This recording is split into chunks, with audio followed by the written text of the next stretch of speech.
At Circles, we're powered by our purpose, and our purpose is our mission. It's about really giving power back to customers who for years and years had a terrible experience at the hand of the industry.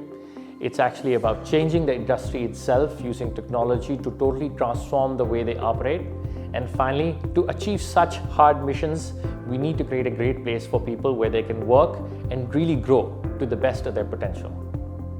At Circles, we're in a category creation journey, which means we're really building something new that has never been built before, or at least the approach we're taking to transforming the industry is new. In such an environment, we can't tell people what to do. We need to be powered by our behaviors, by our culture, and that can only be represented by our values. To capture why we succeed when we do succeed, we really have this habit of coming together every few years and defining for ourselves what we want to represent as our values. And those end up being our values. So they are not fixed in time. Every 2 to 3 years, we come back and we look at these values and say, what represents us, what makes it succeed? And it's actually a combination of a lot of people who've actually succeeded in this company who helped us co-author these things.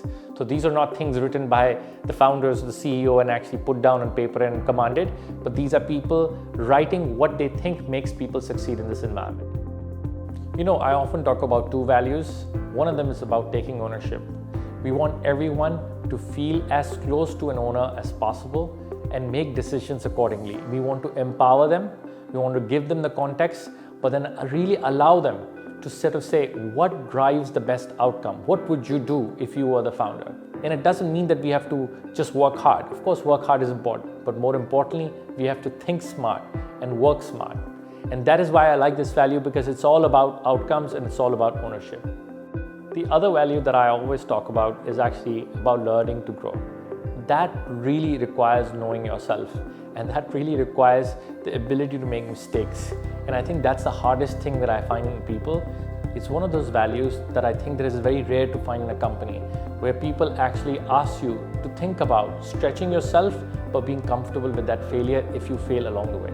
Because if you are going to create a new category, if you're going to take over the industry, if you're going to take over the world, you can't figure out the solution right away. You'll probably have to make a lot of mistakes along the way. Of course, everyone agrees that it's important to learn, but we talk about what it takes to learn and grow.